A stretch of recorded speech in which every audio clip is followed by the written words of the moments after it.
last time we just had people that were new to the project come. So obviously, we had a small group, and we still have a small group today. But what we're going to do is talk about some of the lessons learned from last year. We're going to do an activity together, an engineering design process activity. We're going to have a little bit of a refresher on challenge-based learning.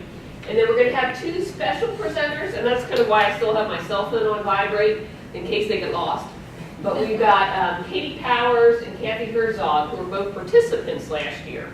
And they're going to come in and present two of their units that they developed as a result of going through the courses and the professional development from last summer. This, I think, we thought it would be nice because there were some questions raised last time how the things are introduced.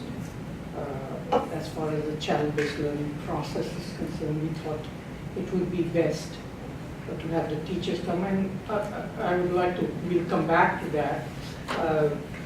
We are still revising the process to formalize it more so that the process can itself be assessed as to what is working and what is not working, which was not really done earlier. So it is being more refined. Some of the papers that you got last time were the modified versions. Okay.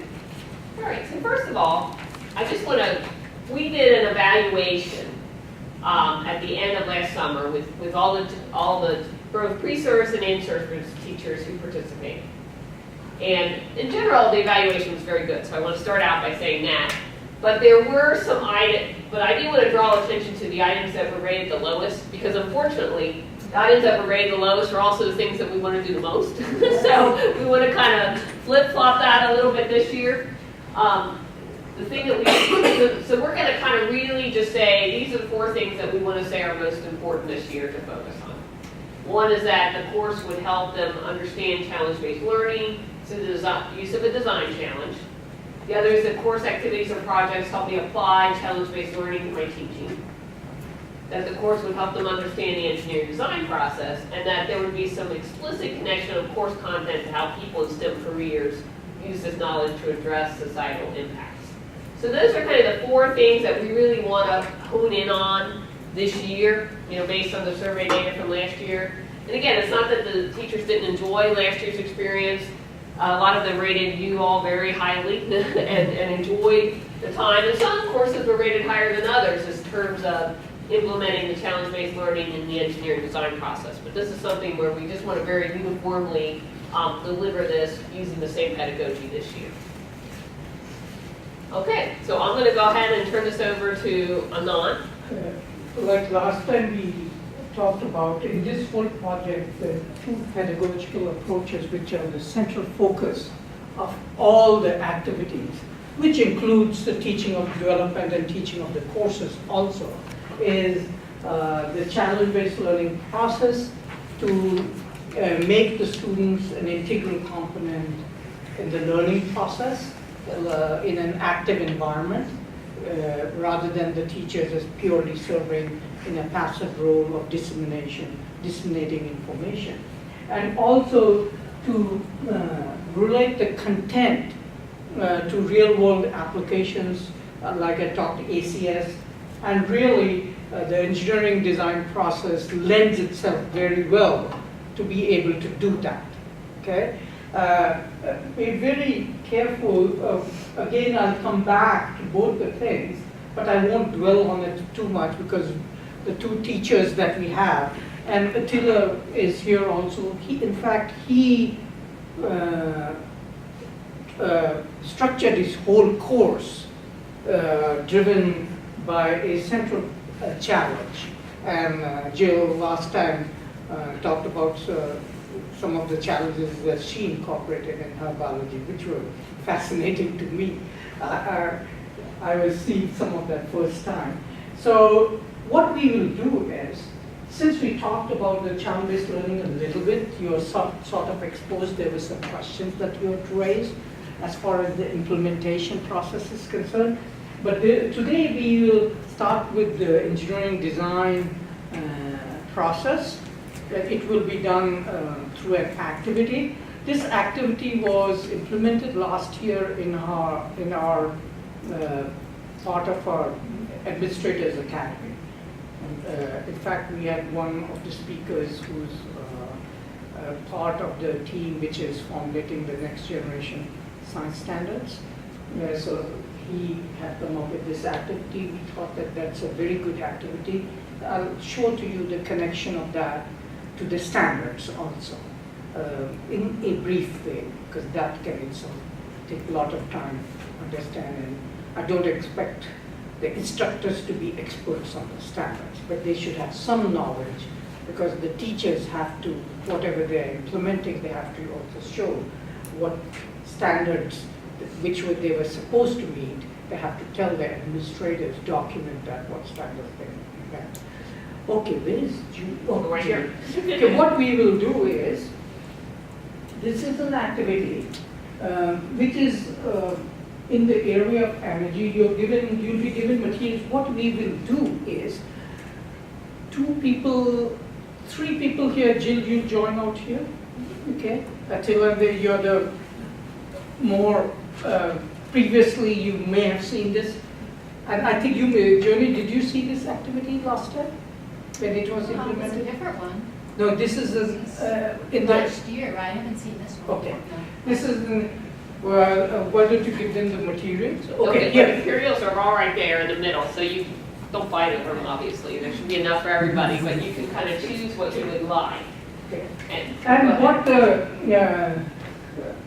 these are the basic materials. You'll have about 15 minutes to do the activity and 5 minutes really to reflect and defend what you did, how you're doing it. The main objective is design and construct a device that maximizes or minimizes energy transfer. Okay, using those materials, that is so in a design problem, there's always some constraints given it. You can design either a device which you think maximizes energy transfer through that device, cold or hot or vice versa, or reverse. So why don't you pick up at least one set of each of those?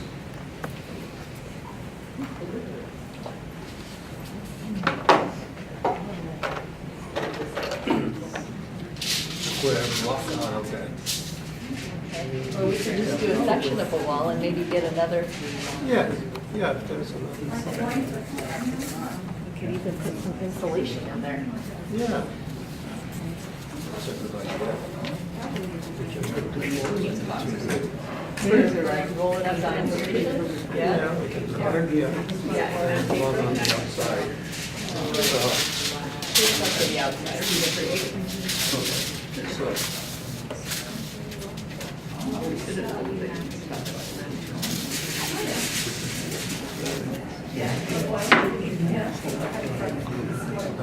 Well, is that all right? But I should. The idea is, right. I'll have to do that. That would be fun. Share that. Well, I'm thinking that it's a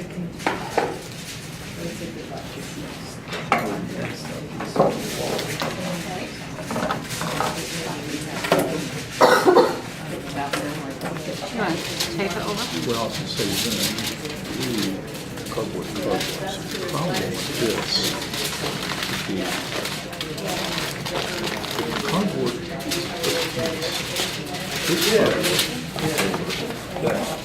So we need to glue. that much room you have to put it put it on, I think.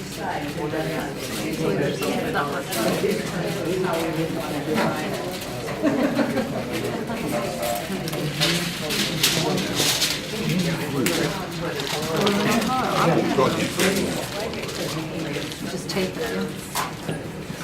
You don't have to hold it in place.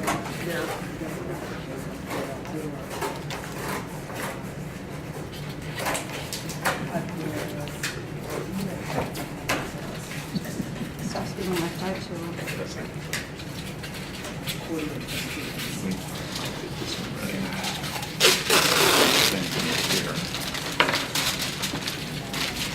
Put the signature. Hey, they can have you.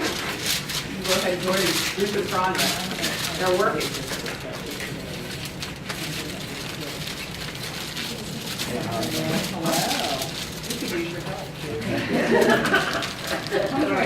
Please, yeah, if he was a smart kid and you want him in your group, you know how that is. Oh, he's a smart kid.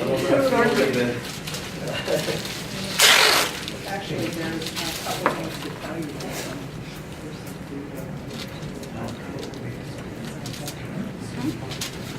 So this is on just being given all these materials here where you can design the device that's not minimize.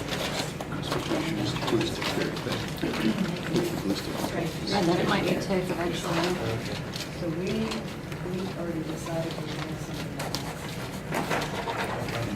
So we would use Over engineered, like everything in our house. And then it would be put in the screws. Countersunk. Actually, this carpet's quite springy, so I might actually have to find it.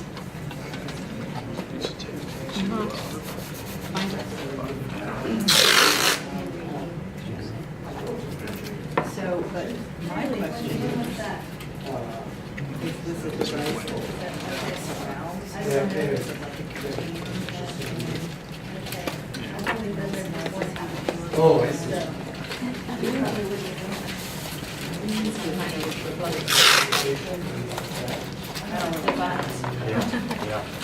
I guess it'd be cool if we could make that. Yeah, right. We're supposed to have the energy. Yes, She was in charge of it. that is great. So she wasn't around. She just got what's right. How do I do that? Because I give you a Go plug it. So she kept going, plugging. No, it's been a performance standard. Performance standard. Spiders. George is. George kept saying, people want to nail graduate students. Yeah, that's right. She finally, George said, okay. I'm always. Engineering, technology, and science. Oh, okay. Spiders different things and publish a paper together. Excellent, So, but it didn't snag her, she didn't develop a habit for Right. spiders Makes or sense. biological no, research. no, she still likes biology very much. Because I think we may have. Do we want to pack it with any of the insulation, or are we good? We are good, I Yeah. think. Okay. They're not Only 15 minutes. Yeah, well, it's interesting. Pam was saying yesterday before you came, she and the other high school also Piece of cardboard and we all know, it's all right. You still need to write, you know, you still need to, you're still right there. Like, yeah, you're right. A lot of things you just have to do, so we know, we don't want to read it probably.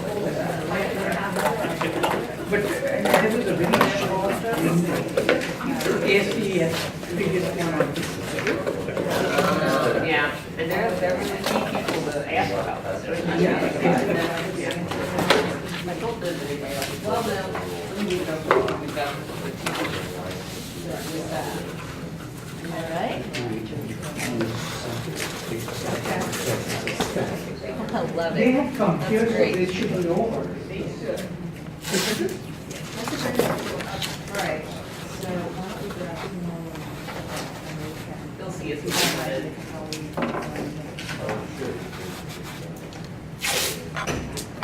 Yeah, I wrote what it seems like what's the number of.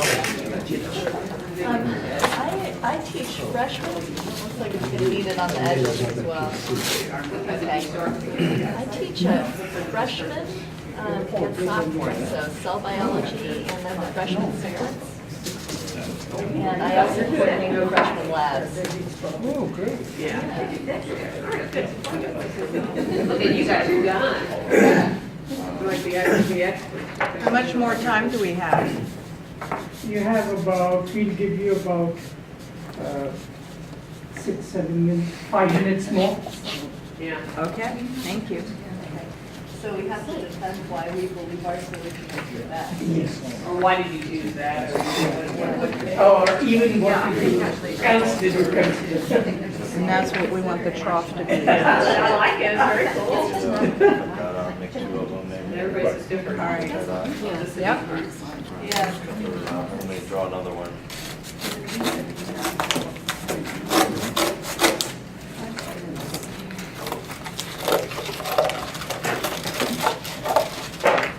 Those up. Yep. There are more scissors. Oh, there are. Hey, there we go. That's nice. Yeah, yeah. I think that after I was listening, it's a very cool. Yeah, that was a. So this is the, and then we just kind of put this in here like this. Maybe just support it and line it. Okay, so we'll have 2 of these. So it's still a hell of a crazy busy schedule. So far, so good.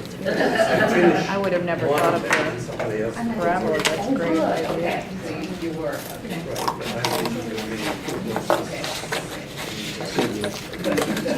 We're trying to crack it out. We are. Yeah,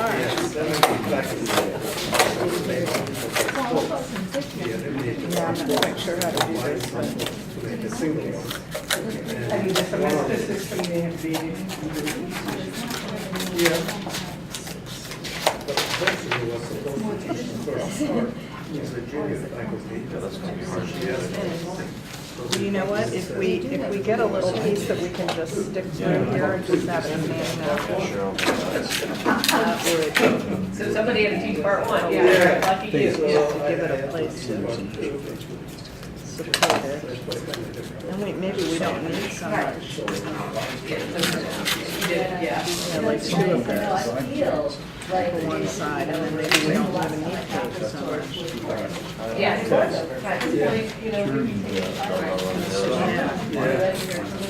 just late April, I mean, you'll have this, but it'll be, you'll have nice ones, right? And maybe just get another piece of aluminum paper. So that's kind of.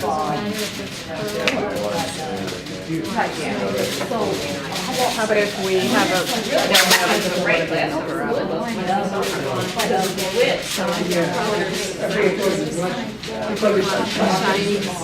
Yeah. The usual Exactly, exactly. all right, and, So it was, and then 50. And they were all students and Oh, yeah, yeah, it's hard to get space and. put a little, I have a couple of summer programs that were so useful. To get rooms for seminars, workshops. what's that?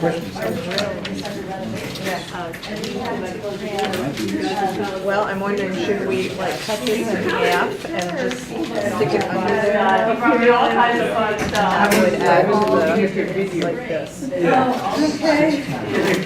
That's the first time I saw your. The drop.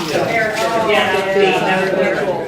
And because of the nature of the material, it seemed like it might be useful for someone if you broke your arm in cold weather and it would keep your arm warm while you were in the process of splitting the inside. That's what we decided we were going to try to do. It really does work actually, then if you like to put their hand in here, you generate a lot of heat very quickly.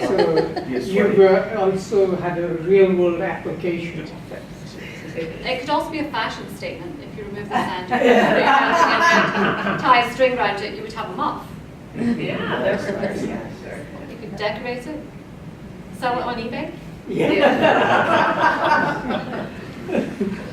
Sounds good. Okay. Jason. We were somehow attracted to the sun. We thought that energy transfer from the sun would be the route that we were going to go, and so we have a parabolic shape in here to catch sun rays and direct them toward, there's a middle rod in the middle, So whatever we would want to cook, we would put on the metal rod. And we used aluminum to reflect, but also because metal is a conductor of heat. And then underneath, we have some more metal that would be conducting the heat, and the sheets would try and contain that in here. And also maybe the dark color would be absorbing, heat absorbing. So those were kind of our design features.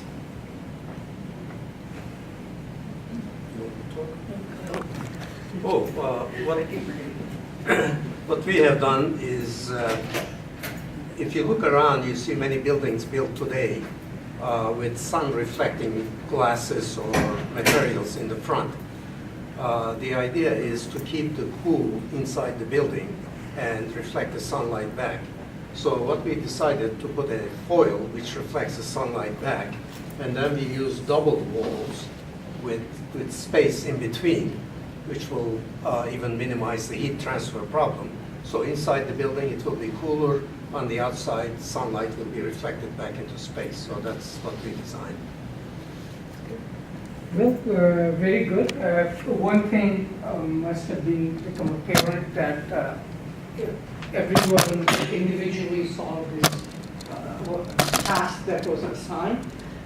Typically in the engineering design process, there are some well-defined constraints usually, which are based on practical consideration or functionality, safety, etc., cost.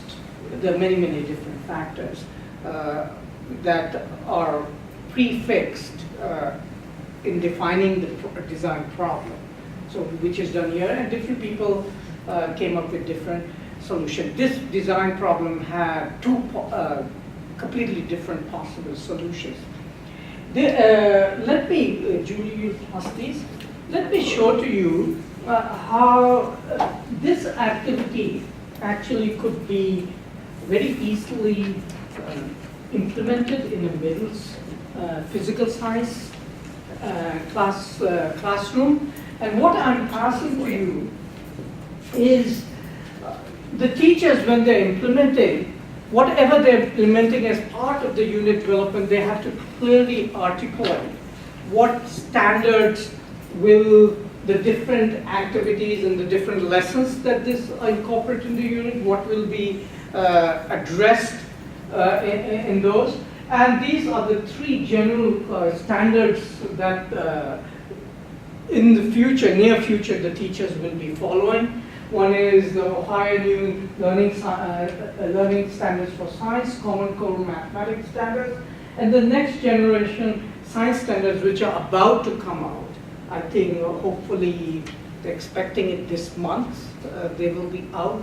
There have been people who have been working on them for the last 2.5 years, in fact. And the state, Ohio is one of the states which has obligated itself to use the next generation science standards as a basis to come up with this state standards. So the next generation science standards will be more as the national science, national standards. Okay? And we'll be talking more about this in your workshop, third workshop. As instructors, you need to be aware of these standards, not become experts in them. But the teachers may frequently ask, if I have to develop an activity, what type of standards will it enable me to address? Okay, so some knowledge of it will be good. If you look at this, the next generation science standards, really the framework is in 3 blocks. It's created. The top one is really related to performance expectations. These become like what skill sets will the students need to acquire. And this is a middle school physical science standards related to energy.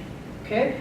And these are the type of skills. If you're teaching energy type of topic, these are the type of skills that you will target, that your students will acquire. The design activity that you did was structured for F. Okay?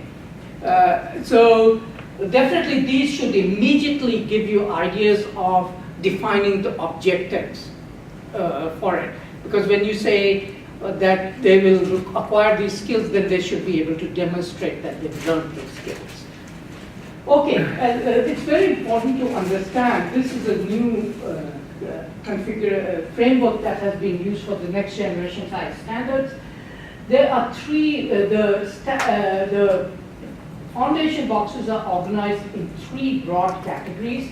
One is related to practices, and these are science and engineering practices. How will it be used?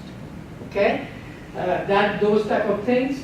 And the middle category is the content part, okay, which you'll be addressing, that is where the teacher would pay a lot of attention what they want to cover in that.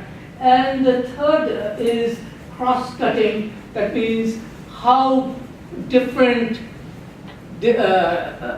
learning disciplines are coordinated in it, different grade levels are coordinated in it, and even one could bring in different skills, different learning styles, etc. in that cross-cutting.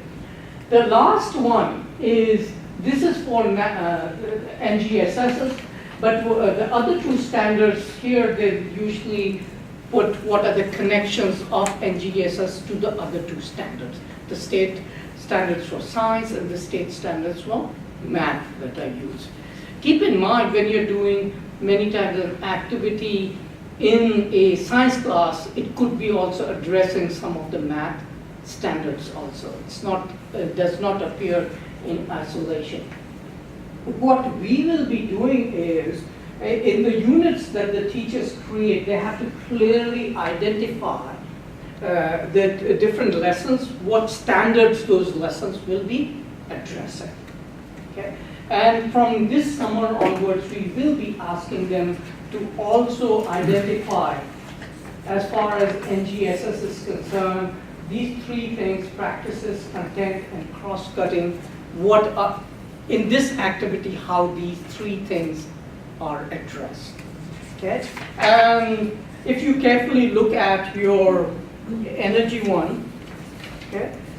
If you look at the science and engineering practices, say developing and using models, say planning and carrying out investigations, constructing explanations and designing solutions, engaging in argument from evidence.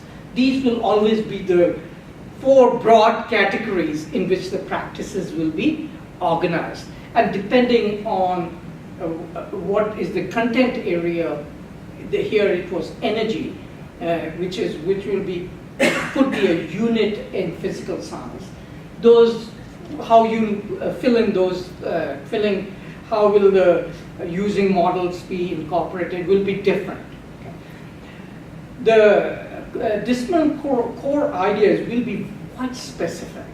That is where the teacher will have to make sure that the content is, the core content is covered. And the last one is cross-cutting concepts. For this energy unit, it was scale, proportion, and quantity. You developed a scale model.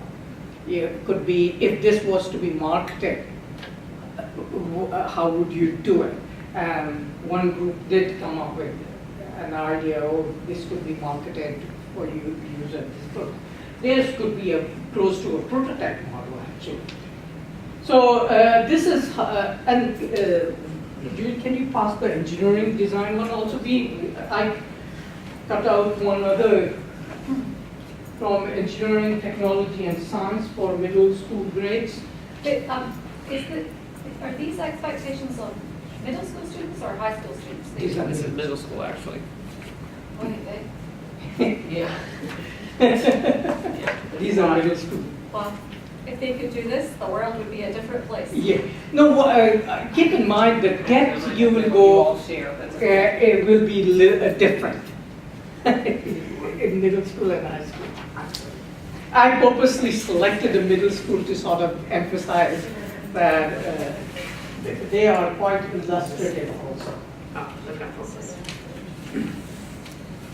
Okay, this slide we had shown last time. This is the way in CEEMS, the units that the teachers will be constructing, the 3 units, each of the unit will follow this type of a pattern. They will start with some idea for the academic standards that they will be using, what content area will be covered in this unit, etc. And as I had talked to you, usually the content area they will select will have some purpose and reason for selecting it, which is somehow related, is very clearly related to student learning. For example, my students do not perform well in this such and such content area, so I am creating this unit so that after this unit is implemented, hopefully my students' achievement level will be higher, and they may specify I want to attain a level of, they're performing at 50% level, I want that to become 75% level, something like that. So that they will have in mind. Then we talked about the big idea. Each of these, they have to follow in sequence. Many of you questioned last time as to how will the teacher be able to sort of ensure, because they have already constructed some unit in their mind, what content they'll be delivering, and they've also thought out about the engineering design process activity that they will be using to tie all the content together. Usually the teachers use the engineering design process activity as a culminating experience, where all the knowledge that they've learned is sort of get tied together. And Jill sort of demonstrated that last time, and we'll have some of our other teachers come and tell you about that. The question that was asked is, how are the big idea essential questions, challenge, and these formulating these guiding questions facilitated, keeping in mind the students have to be the identifiers of these. The teacher becomes the facilitator. And we'll have 2 of the teachers explain how they did it. One thing I would like to tell you, starting from this summer, the teachers will be expected, when they implement next year their units, to initiate these 3 things, how to make the students come as informed citizens, to be able to come up with their own ideas and take ownership of it. They will be creating certain display material, which can take a lot of different shapes and forms before they start the unit, which will be put in class, which will be visible to the students, and so that the students will be seeing that. There will be some pointers also given as to additional resource material which they can look up on by themselves. So, so that when the big idea, the essential question, and the challenge is defined, they already have some knowledge in that broad area. So, like somebody said, how will they know what do we mean by sustainability? We were talking about sustainable environment or something like that. And those type of definitions and cues to where they could pick up more information will be supplied in advance through those type of visual aids or handouts or whatever. Okay?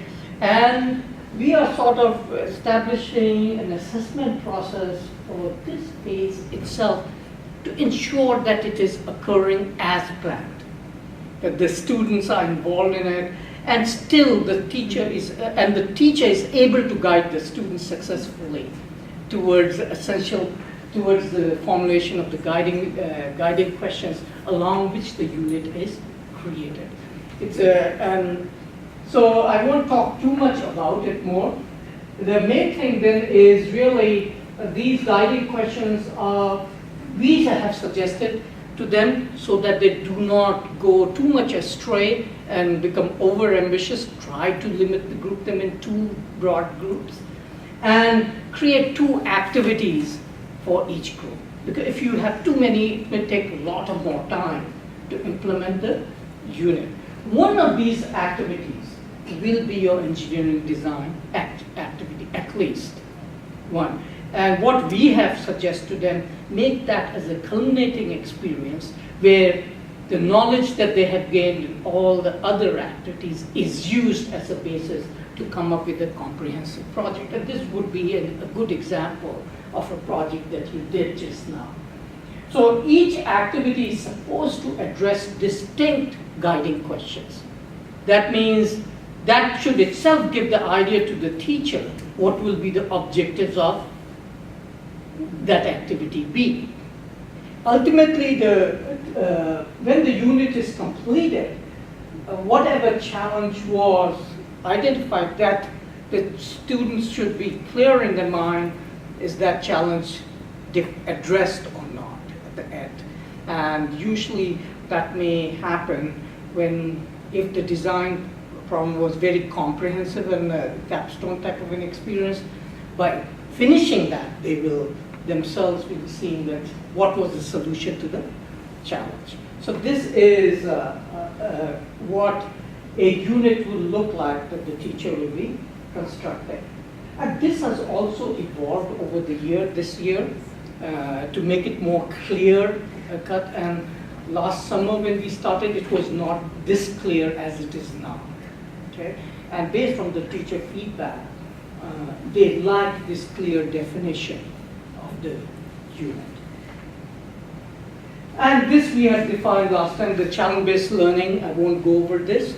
That there's a difference between problem-based learning and challenge-based learning. The basic difference is that the problem is more defined by the students rather than the problem being given to the students. You give a scenario, which is your big idea, and then it is constructed around that. The design process that you did, the key thing is what we stress to the teachers is these are the different phases, each of these boxes, that you should try as much as possible to go from one to the other so that you complete the complete cycle and hopefully, if possible, if time permits, give an opportunity for redesign. But that is often not that very easy to do. Somehow some teachers adjust the time such that that is possible, because that can be very enlightening also to the students. If nothing else, to even say if they were to do it again, what changes would they make?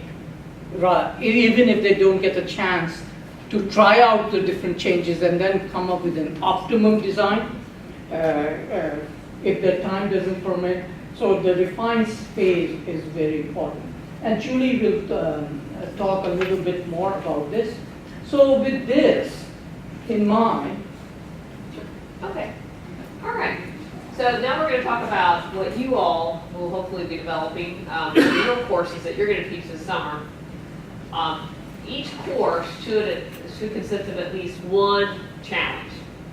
So that now if you want to have more than one challenge, if you want to have several through your course, that's fine too. But each should have one, and go through the CBL process with your students or with your participants. I guess you should say they're not kids but adults. Beginning with the big idea, having them help work out the essential questions, the challenge, and the guiding questions. What do we need to learn to solve this challenge? And through that one challenge, within that, there should be at least one engineer design process activity, kind of like we did. So, some of that leading up to that challenge may be that you need to teach some content in order to address that challenge, either through either engineering content or just straight science or math content. But there should at least be one engineering design process activity within that challenge, and that should include the phases and include time for them. Not just here. Really, you only got to do one iteration, right? You didn't really get to go back and say, okay, now we're going to test and see how well that cooked a hot dog.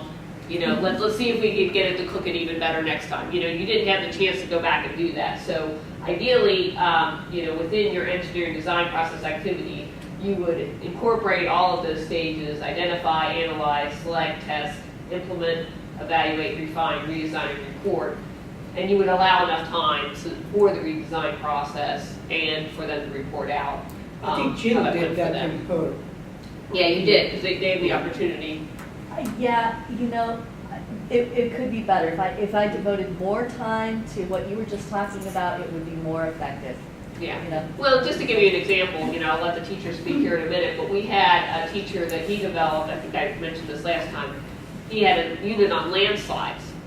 So we had them build these little paper houses that had survived different landslides. And he said, I didn't want to give the extra couple days to the redesign process, but it was really worth it because the kids whose houses failed the first time, they were able to redesign it so that the next time it was able to withstand the landslide. So he was really happy, and the students were really, really pleased with the progress. And just going through, and he felt like they learned so much by taking that extra little bit of time to do that. So that's something that's important. Okay.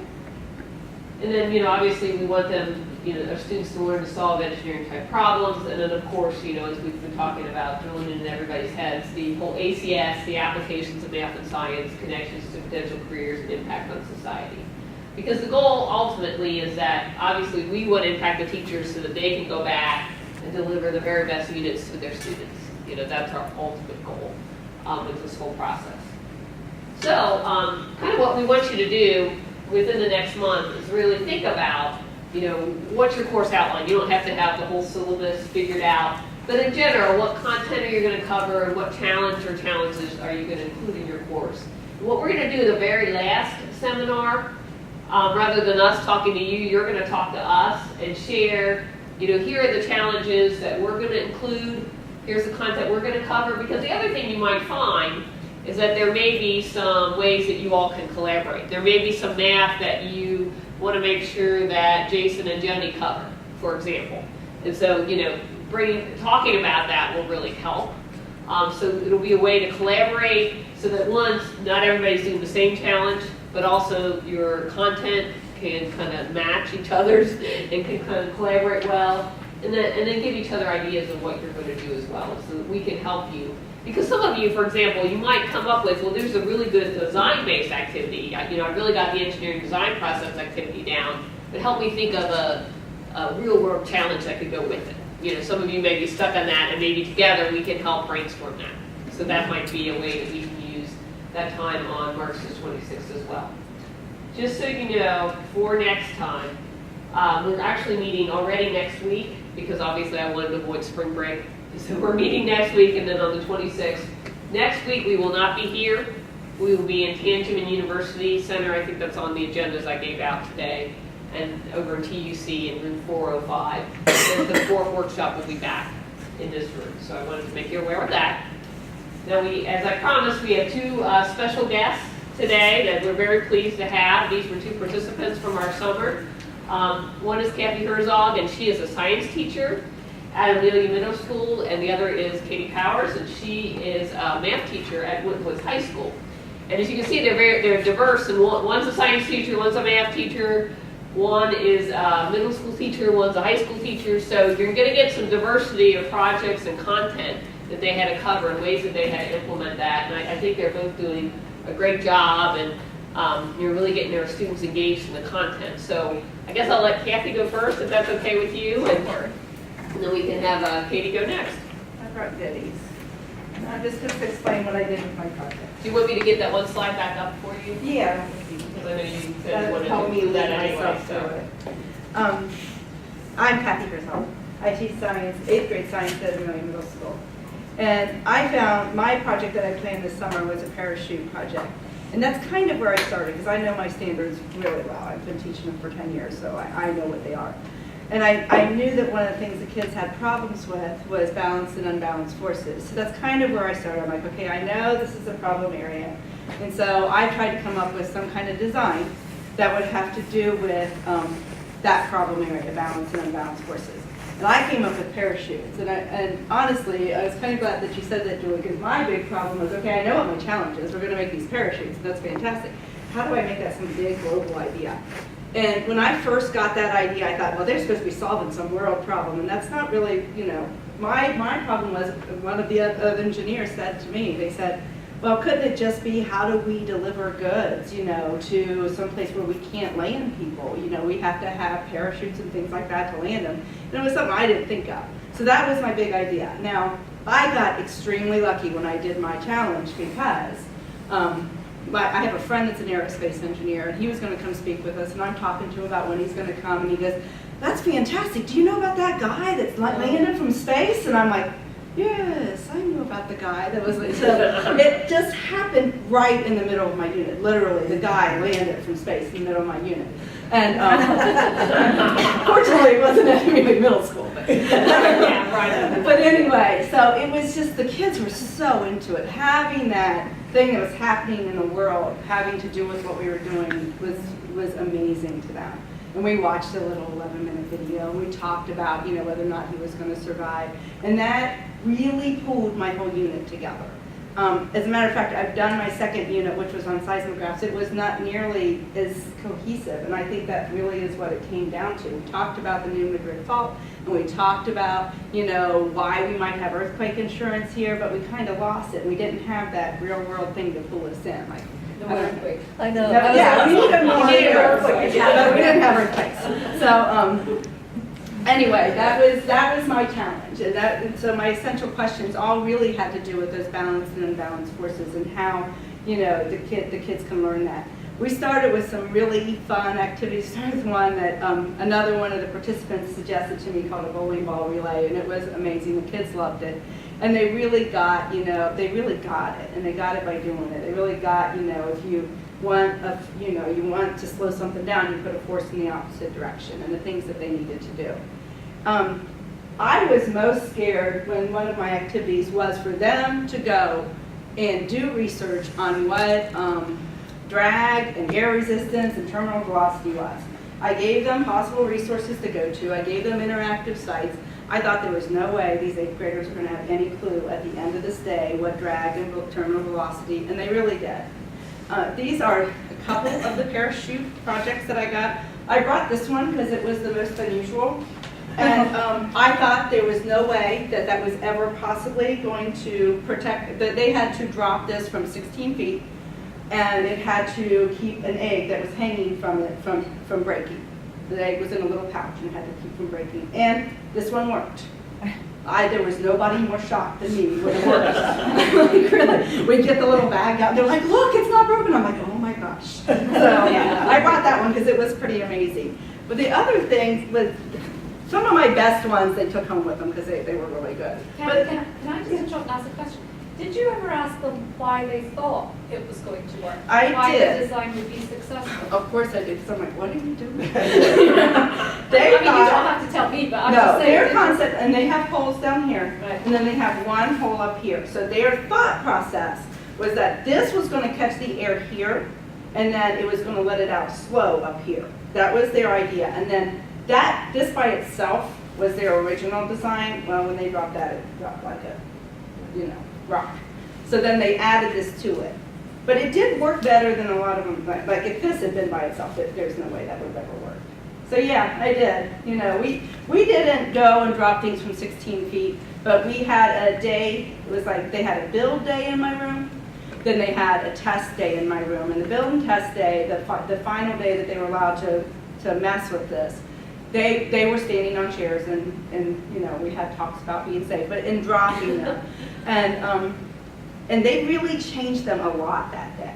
So yeah, they did. And this one, I'm telling you, I was very concerned about it. But and there were some that did a design. Some of them got the concept that they thought that they needed to be heavier. I don't know why they thought this, but they kept adding, it wouldn't work, and they'd add layers, and then it wouldn't work, and they'd add more layers. And I'm like, why do you keep adding layers? Well, it's not catching the air, so they were trying to stop the air. I'm like, you don't think at some point the parachute's going to be so heavy it's going to drop? And then they're like, oh, yeah. So, I don't know. I was very impressed with their thought process, with how they figured it out. But that's what they, and that was their thought process, and it did work. You can see it's got USA on it. So.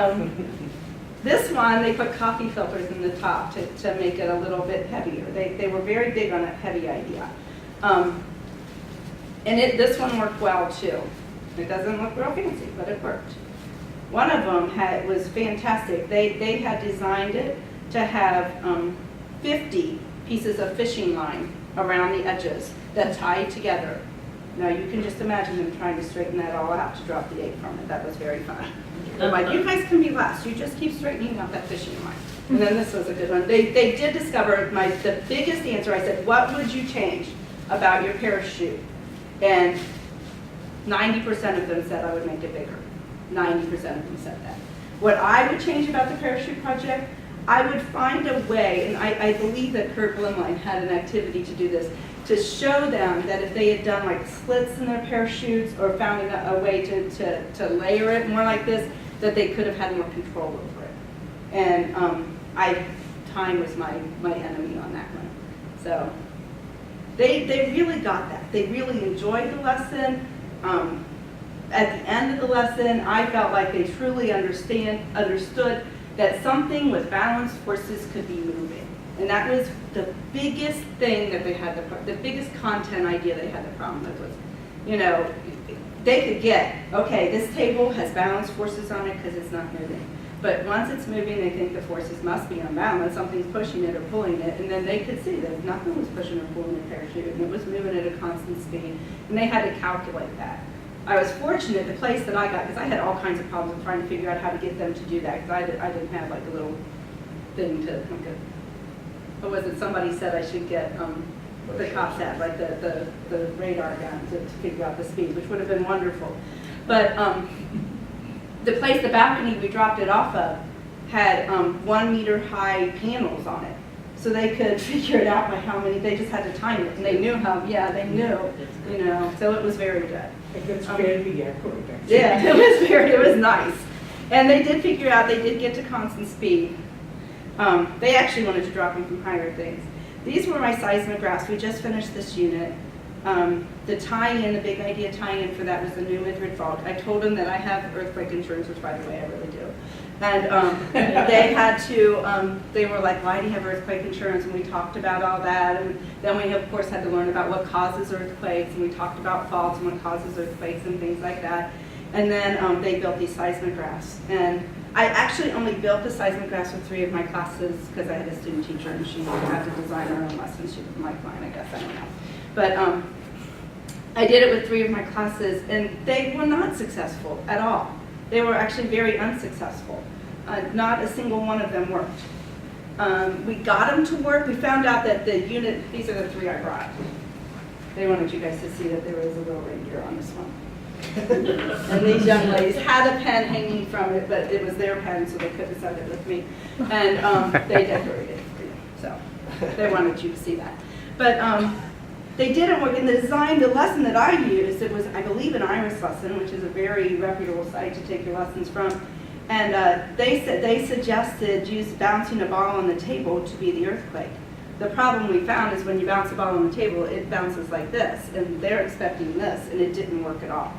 So the last thing we did was we took the table, we put all of the seismographs on the table at the same time. We took the table and shook it back and forth. I yelled earthquake, and then they had an earthquake. And we saw, you know, I said, you guys got to watch and see whose works and whose doesn't. And then we really, and this was the learning part, we talked about why they didn't work and why they did work. And they really, you know, some of them had ideas, they would want to do it again because this group said, well, maybe the cardboard is dampening the earthquake. And I'm like, well, that could be. And then one of them said, I just couldn't get my pencil to be on it, right, no matter what I did. And that seemed to be the biggest problem. One of them had a completely, they just used wire to hold the pen. It was completely stiff and it didn't move at all. And we talked about that. So that was really, they really problem solved with that. And they really wanted to try it again. I thought it was interesting, given very limited materials, that the designs were so different from each other. Like, I would have never thought of this little triangle. And I probably have 10 of those. So, yeah, it was just, that's smart, strong. Because the ones that tried to build it that looked like a regular seismograph, I couldn't even bring any in to show you guys. As it goes up, over, and down, try to get to do that with bamboo sticks and cardboard. Yeah, it won't hold up a pencil, much less anything else. But you know, I think that the most useful unit that you developed was the one that didn't work. No. And the sad part is that you don't have time in your curriculum for them to go back and to try again. Right. Because one of the problems that we run into in science all the time is that we design everything so that so it works. Yeah. You know, there's a predetermined outcome we're all heading for. Right. And so every experiment they do for most of their lives, even up through university, is the endpoint's predetermined. I totally agree with you, and I talked to this class about that. Sometimes you learn more and retain it also. Oh, absolutely, absolutely. Which I is why agree. I wouldn't say that this was unsuccessful. I think this might be your crowning moment. Because you I am going to tell them you said that. And they will crack up. you But got them to think they in did ways. think, and I will say, I agree with you completely. I tell them when they write their hypothesis the exact same thing. I'm like, I would almost rather your hypothesis be wrong. And they're like, what do you mean? You don't take points off for that? I'm like, no, you learn more. And then of course I'm down in the college professors. I'm saying, you know, they would mark off for that, but I'm not doing that. So that door is responsible. But we did talk about the fact that you actually learn more when things aren't successful. The problem I personally have with it is that none of them are successful. If we had at least had something that was successful, it would have, you know, it was really kind of depressing, to be honest with you. At the end of the day, we're all kind of like, oh, that. I kind of agree, though. I mean, if you'd had more time, then the second iteration, maybe yes. 3 or 4 of them would have been successful, Yes, and then it would have yes. been the learning Yes, that would have yes, come into it. absolutely. That is true. I'm sure after they discussed it, they would have got some ideas. Yes, like debrief session, right? I mean, They would try it. That is the way you discover things, actually. yes, but it's unfortunate that you're still constrained by your curriculum, Right. right? Yeah. Right, in time. That's coming In to us time, live. the OAA is April 28th. Yeah. I have to be done by then. Yeah. And I actually have to be done by March 28th, But because it's, I have to it's review. Is you still ever raise it? give an opportunity to the students to think Right. Right. that why it didn't work.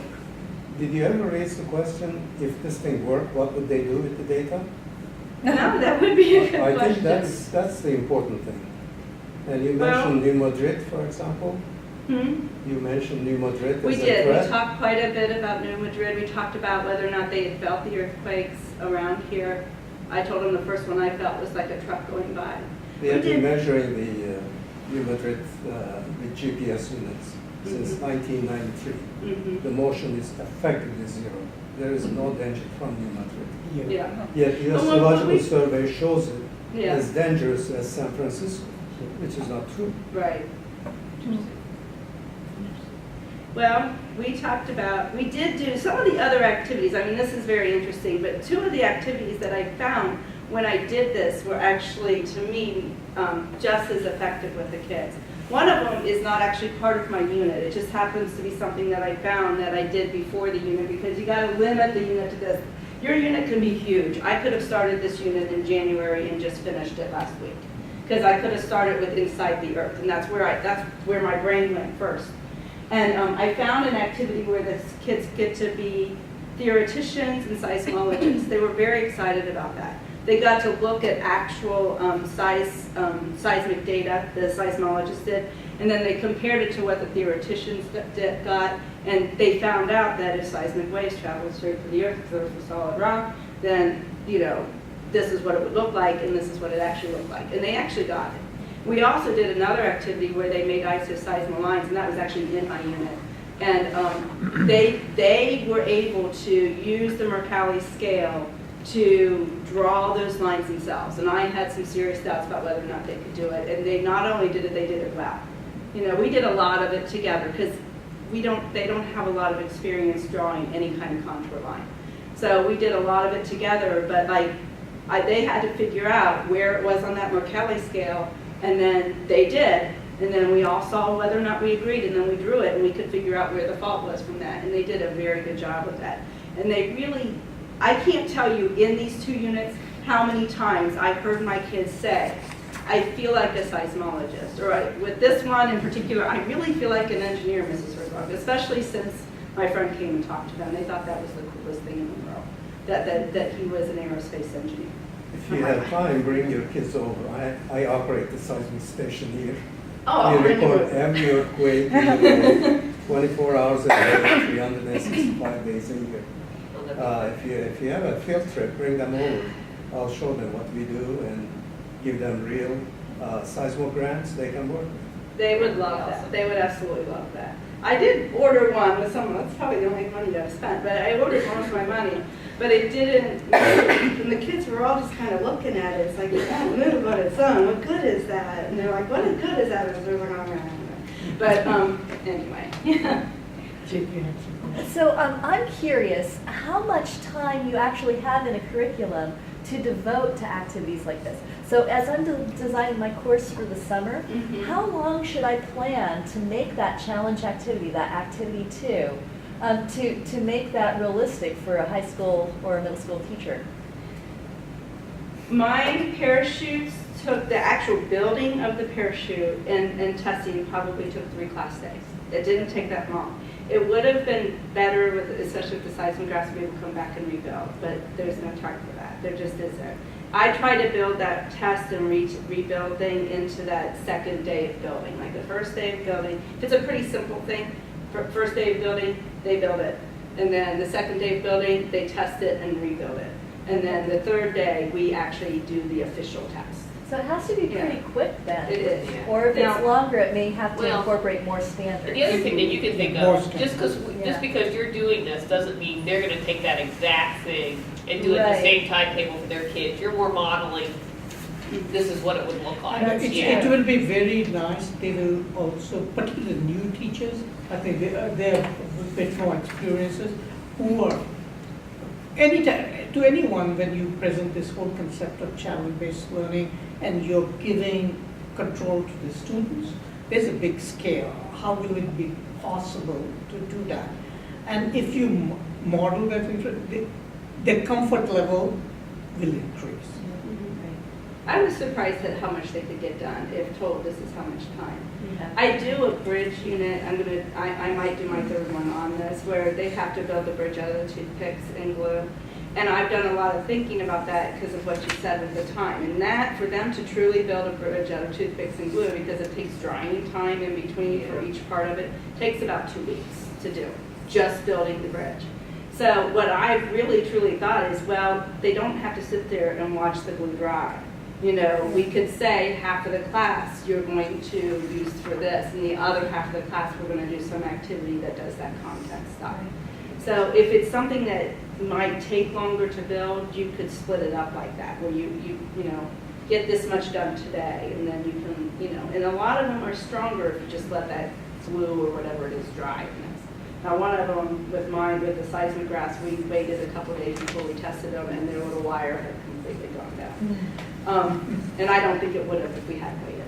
But with that one, I thought we can figure out ways to kind of tie in that content into, you know, they can do both in one day. They don't have to do just the one. Although one day of just building is really fun. This is my favorite piece by far, because the kids are so involved. Even those kids that you can't get rid off the desk. So involved. How much time do you have in a single meeting? And my classes are 50 minutes long. Yeah. That has changed quite a bit for me. Middle school model usually has classes that are about 60 minutes long. But my district is in some serious financial difficulty. So we are now really more in a high school model than a middle school model. So our classes are on a high school schedule, so they are 50 minutes long. And that's just how it is. Otherwise, yeah, typically they would be 60. Normally, like 3 years ago, I had 65-minute classes. Yeah, it's a big difference. Yeah. All right. Thank you very much. I asked that. Okay.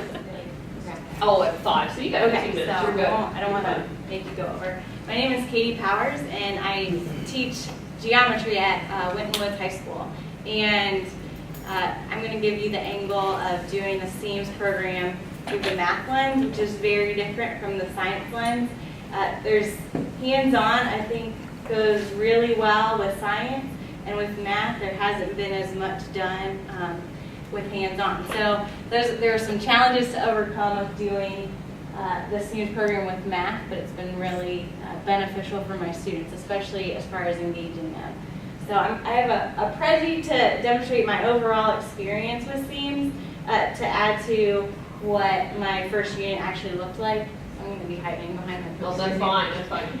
I guess the clicker won't work on that, so we get a little clicker, but it's probably hard. So, actually, my first unit, and every unit that I'm doing this year, ties into the fact that our school district is in the midst of trying to build new high school and middle school and intermediate school all in one.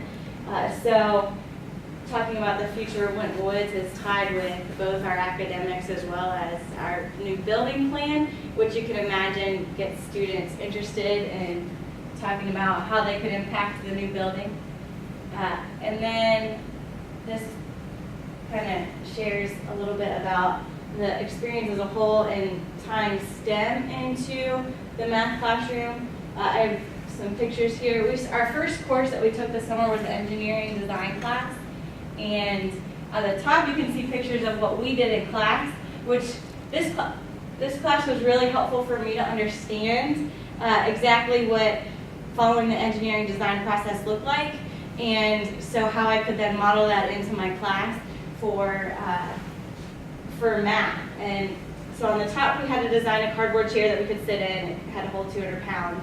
And then on the bottom are my students working through, and this is actually their second unit that they worked on. But just designing each step along the way, following that engineering design process has been fun for me as a math teacher because it's a problem-solving loop, which ties into everything you do in math. Here is, this is just a slide talking about the fact that the STEM is incorporating science and math. Things along the way just wound up blending themselves well to talk about science, pulling that in here and there, even in a math classroom. This is one of the projects, the first unit that we did, and this is my poster for my first unit, was talking about designing their classroom specifically. So the year is talking about the whole building, but the first unit was talking about designing the classroom. With the challenge just being, how do you learn best, and what would be your ideal learning space? And the technology piece that we brought in was when they finally took their idea up to the three-dimensional using some computer software. So that's one group's rendition of their ideal classroom. So here's some students working in the lab on their project. They actually took pictures of themselves to put into their poster. Their final project presentation was this poster that they put together with kind of each piece of their design process put all into one. This was difficult. So we tried to, I thought, what a great idea if I could just making this poster simple for my students, and they could put one together. They could put it all into one with using the technology piece, and this took forever. So, and to be honest, none of them really, I wanted to print one per class, but I didn't feel like it would have been money well spent. We just left them on the presentation board. But you know, I think you discovered something really important, and that is it's very easy to get carried away with bells and whistles and lose focus of what the actual goal of the project was.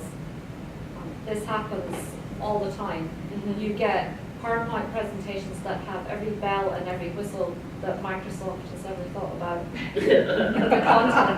The content is seriously lacking. Right. And I think that's probably what you discovered with your poster presentation, Yeah. is that the focus would be diverted way away from what you had to concentrate on. Right. It did. So we probably won't do that again. Yeah. In my head, it Smart seemed like conclusion. a better idea. Yeah. And honestly, I mean, the idea was just so that they could talk about each piece and kind of have something to point to without it being the typical PowerPoint, and for them to learn a science model of making a poster. And yeah, not. Well, maybe you might share this later, but tell them how they had to speak in front of the school board. Yeah, this was their visual aid for speaking in front of the school board to share their ideas sorry, I feel like I'm hiding behind my poster. So that they could, If you can ever bring your students, bring them to UC, have them a tour of the AAP building, where walls are not parallel to each other, converging, diverging. Okay. And then take them to a regular classroom, ask them what they think, the different geometries, which one is more appropriate for teaching. okay. Let them discuss it. Yeah, This is a real example, they can see it. that's the point.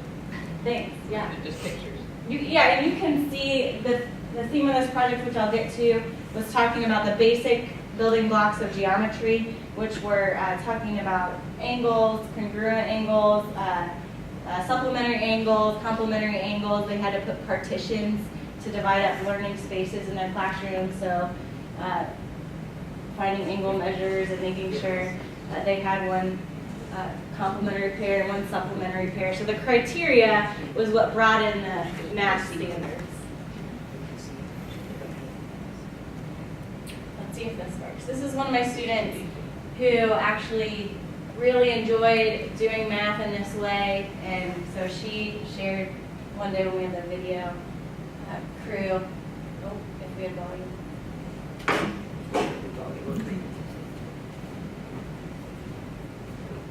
Let's see, sound.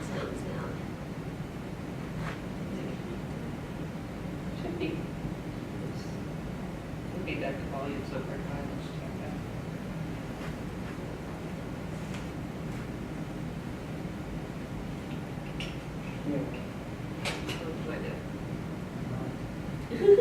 Probably.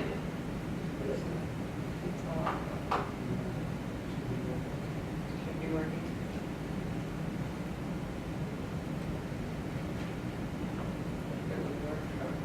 It's okay. I can read one. She Yeah. was very enthusiastic about learning to do the math hands-on, and she's a leader of her group.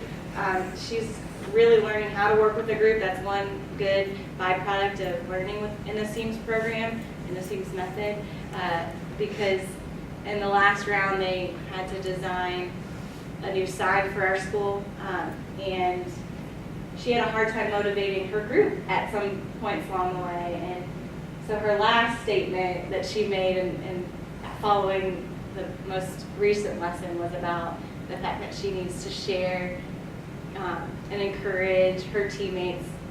She actually got frustrated with her teammates when they were presenting, and it was obvious and a little awkward for all of us. So she is learning a lot through the process of working with a team and having to solve a problem and going through that process.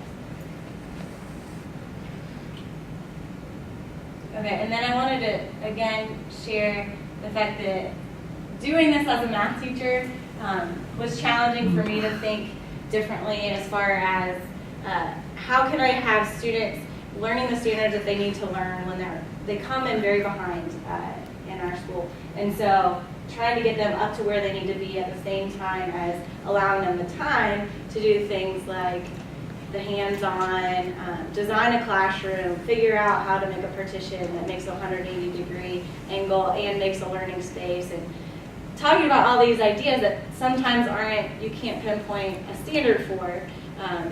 So the place that I start always is with the standards, and then try and think of where my challenge is and what's relevant for my students.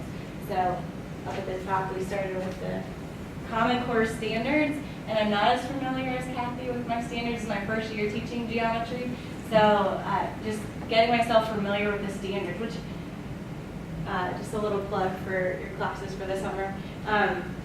Being able to have time as a teacher to look at the standards within the courses that we take and relate what we do in class to our standards would be really helpful, just because that is by far our target as teachers. We take the ODTs next week, and I did my second unit, and I had to crunch it in just because of the time limit. And so the more that we can process through our standards, it tied into this challenge-based type of teaching, the better prepared that we'll be when we get back to the classroom. This is the picture of the engineering and design process. Like I said, it's a problem-solving process for my students. Every time we do it, it helps get them more familiar. And then, again, the challenge-based learning, we've seen that. And then talking about the CEEMS experience for me has been really helpful. We got Tim put out there, but You think it's not? the fact that we've had coaching, this is Camilla Moyo and Tim Dugan, both have retired from the teaching field and high school, local high schools. Just being able to bounce ideas back and forth off of them has been really helpful, and I know even Joni has been helpful for me along the way in doing the CEEMS process, where it's challenging, it's a new way of teaching for me, but there's resources, and I think, Kathy, you mentioned an engineer, like being able to access engineers with the ideas that don't relate necessarily to my math curriculum, talking about architecture. So I like the team atmosphere. And then here, my timeline as far as how each step along the way happened. We started off on day one. Here's our architect. He's from, I'm not going to show you the clip because it's not working, but you can't even see him. His name is Jeff Parker, but he came in as an architect and spoke with my students. He actually was the man that the district hired to design our blueprints for the building that we might someday get, but not as close in the future as we thought. But he shared, and he's actually a graduate of Wynwood. So again, students were getting plugged in, getting excited about future careers and what people from their school have done with their math backgrounds. Here's an art teacher. She came in. Oh, okay. So the art teacher actually came in and talked about one-point perspective and used terms. I gave her a list of terms, and she was able to help them come up with a perspective sketch. Again, you kind of have to do some reaches to. For me, I felt like some of it you really had to be creative to bring in the hands-on and the math curriculum. But this was a quick way to talk about some of those terms, the building block terms that they need to know for geometry, and help them enjoy it along the way. So using terms like segment and ray and perspective and horizon, line, and things like that. They drew a perspective sketch that wound up in their presentation. This is my calendar of how things went day to day. After we had the speakers, students worked on some practice with angle pair relationships and continued to working on how to divide up their space. They made blueprints, they made computer-generated blueprints, and then they worked on their presentations. They finalized their presentations, and they presented. This took more like a month, not 2 weeks. So imagine this expanded up over a lot of extra time here, and just along the way, as I realized things like they need more time understanding supplementary, complementary line or angles, and just making sure I could bring that up to the level that they need to have as a sophomore in high school. There were some worksheets that they did where they just had to draw their room and talk about some of the algebra involved. So that was somewhat of the timeline that we followed, and we have our lovely school board here. The presentations, having them stand up in front of the school board and share was a big deal. I know we have like 1 minute till you guys get to go, so I'm going to wrap up. But their opportunity to stand up front really revealed a lot of those 21st century skills that are lacking for them. And the school board members were gracious enough to really encourage them and what they did well, and also encourage them on what skills they needed to improve, just as far as their speaking skills and sharing what they actually did math-wise, rather than just the fun parts about it. Excuse me. And that also revealed to me with challenge-based learning, as much as we do things open-ended, there's so much that we have to really focus in on in order to make sure that those things happen, even though you just assume a lot that they're going to get out of it. So, for instance, my students finished Unit 2, and during their speeches, we brought the school board back, and I had a talking points list where each member of the group had to write their name by which two math topics they were going to dig into when they stood up to present. So those criteria and specifications really have come out after doing all these types of second round. So that is my first unit. I hope that you were able to take something from that. And I need to run. Yeah. So. Then actually has a quick evaluation form to pass out. But does anybody have any questions for Katie while you're filling that out? Or? No, this was great. I'm glad I heard her presentation. Thank you. I'm sorry, I have to rush back up to Blue Ask to teach. But She's got to teach. She's got to teach class and teach herself. I understand. Yeah. So Sue's way to do it.